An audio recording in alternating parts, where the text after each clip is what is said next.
And hello again, everyone, and welcome to another one of our interviews with another candidate for the Mount Vernon Township High School Board of Education. Today we're happy to visit with Butch Staples. And Butch, thanks so much for taking the time to join us, and thanks for your participation in this interview situation, okay? Thank you, Randy, for having me. Absolutely.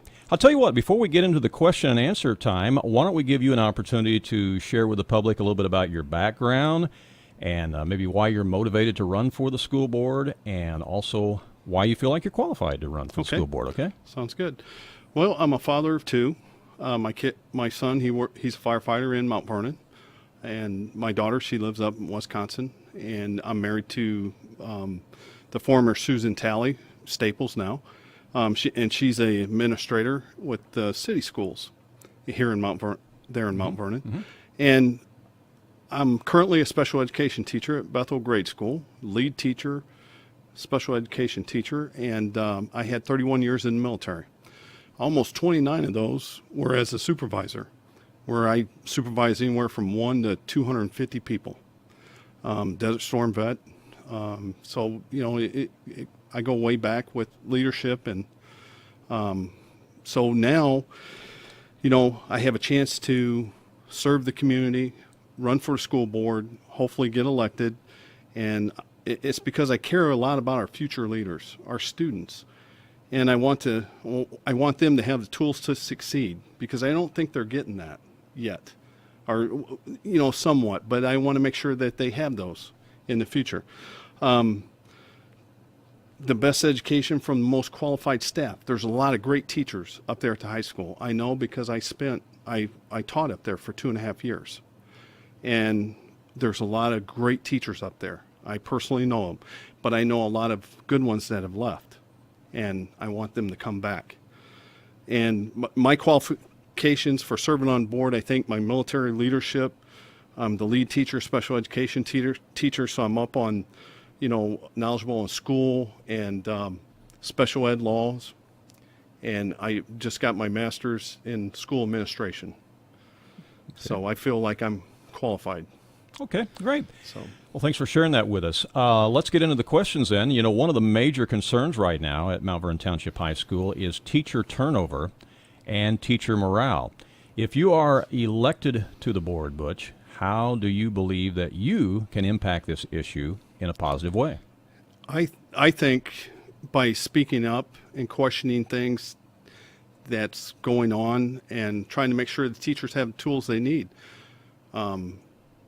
You know, that's crazy. Almost 80 teachers, you know, I've heard numbers 70 to 80. You know, I don't have a definitive number, but that's crazy. My opinion in the whole thing is ineffective leadership. If we had good leadership, in my opinion, then the morale would be higher. You know, the three unions spoke, and to me, that's a huge red flag. If three unions vote no confidence, I just, you know, so I think, you know, the leadership now needs to really turn it around and get the teacher, because if the teachers have high morale, then that's going to trickle down to the students, and they're going to take buy-in. They're going to want to be there. And I think right now, you know, a lot of people are just, okay, I hope it gets better. I hope it gets better. And if I'm elected, I will do my best to make it better. Okay. So, well, at Mount Vernon Township High School, many would say that there is a lack of transparency or a lack of open communication with the public. So what do you think can be done to improve communication and transparency at the high school?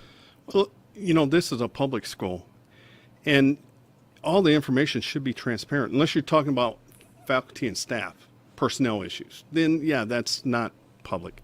You know, talking about if they're going to be hired back or not, you know, that kind of stuff. But, you know, I think you should be transparent, and I think the administration should be transparent with the public more than what they are, and give that accurate information, and not give half-truths. If that's what, you know, people think, make sure they're putting out the right information. So that's, you know, I think that's one way. And as a board member, I don't understand why the board members are not saying, hey, go talk to the public. because we got to get it out there to the public to let them know what we're doing, the great things that are happening there. And I don't think they're doing a good enough job letting the people know the great things that are going on there. So, Okay. Well, everyone wants their son or daughter to have the best education possible, best quality education. And according to the report card for Mount Vernon Township High School that was released by the Illinois State Board of Education, the ACT test scores for Mount Vernon have been dropping in recent years.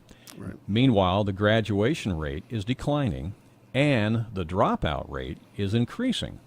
So what do you believe can and should be done to address these concerns at the high school?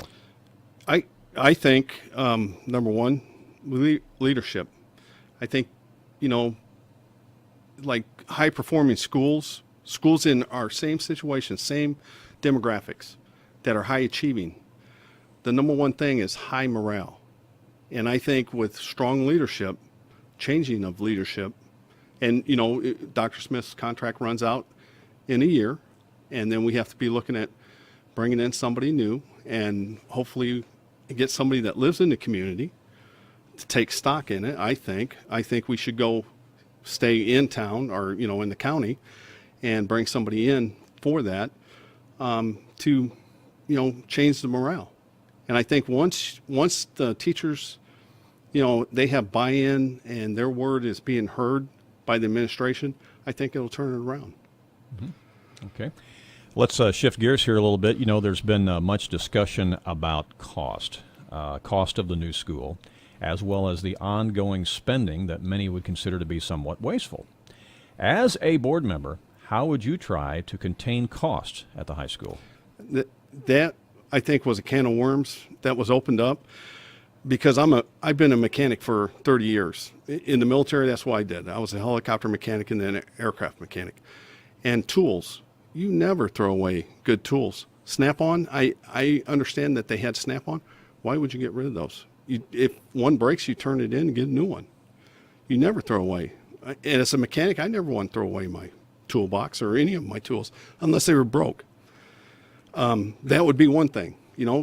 Tools never wear out. I mean, well, they do wear out, but it's a long time. And I don't think they've had them long enough to wear them out. And then, I'd be questioning, I think, before they spend a certain amount of money, that the board should approve it and ask questions. And they bring it before the board. Why do we want to buy this? Why do we want to buy that? And let the board have some say on it. If I get elected, yeah, the board will have say. Okay. Speaking of money, the school district is spending a sizable amount of money on the old campus, maintaining that old campus. So what do you think should be done with the old campus? Personally, I think the old campus should be sold immediately, but keeping the maintenance building. Because that's where the kind of the heart of the campus is. I guess the heaters are in there, boilers. That should be kept. And, it just, I think it should be sold. We're throwing money away for what? I mean, nobody's using it. Mm-hmm. So. Okay. All right. Moving on here to the next topic. As you know, whenever teachers are trying to assess students in high school, the teachers give students a letter grade based upon their effort and their performance. Right. So if you were to give a letter grade to the current administration, what letter grade would you give them and why? Well, if I was given the grade, it wouldn't be that good. I mean, now some administrators are doing a great job of what they have, with what they're able to do. Other than that, I don't think they're getting the communication. They're not communicating with the community like they should be. I think they can do a better job reporting accurate information. If the state puts it out, that's what you report. You don't make your own graph and, report that. Who does that? But, and I think if you report what state reports, you'll never go wrong. And be truthful, transparent. That's where the transparency, good leadership comes in. I just can't say enough about being a good leader and,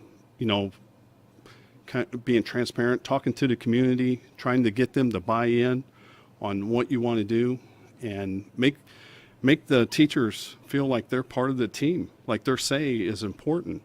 And I think the administrators could do a better job of that. So right now, I don't even know, I don't want to say it's an F, because there are some that are trying. So I would have to, it would be in the D's, and and that would be a nice, D minus or. Okay. Well, one thing that you mentioned already, Butch, as I get into my next question here, is you said about the current administration, there's 1 year left on the contract of the current superintendent. And so you will be involved in the hiring of the new superintendent if you are elected to the school board. So with that in mind, what are some of the traits, strengths, and characteristics that you would look for in a new superintendent? I would look for somebody that has strong leadership, who's gotten the job done and done well. Maybe even call, like they give you references, but I'd like to call like the old school where he was at and talk to some of the teachers. Because if you do that, I think you could find out more about it. And then plus, would he be willing to move into the community? Because if he comes back, let's say we have to raise taxes or something like that, which, I'm thinking cut costs before you raise taxes. I'm never in favor of raising taxes. Well, if we have to, you have to. But somebody that lives in the community, so if he thinks about raising taxes, it's going to hurt him just like everybody else. I just, that's part of it. And then somebody that's a good communicator. You'd probably look at his family. What kind of stake does he have in the school? I do have somebody in mind, but I'll share that with you off the air.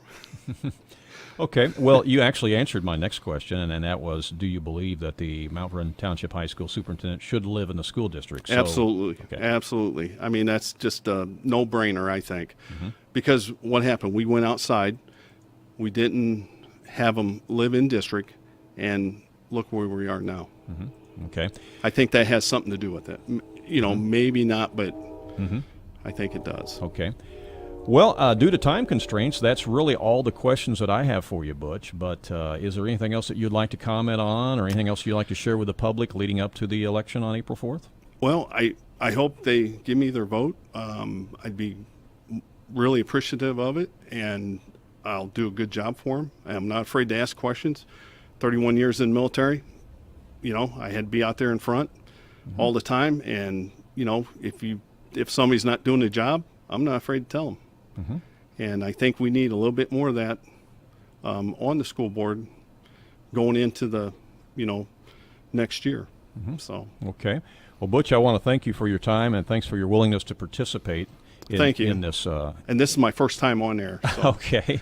No, appreciate your time and your willingness to participate. And again, we want to encourage everyone to take a look and listen to all of the interviews with each of the candidates for the Mount Vernon Township High School Board, and be sure that you exercise your right and your privilege to vote on April the 4th. Thank you very much. Thank you.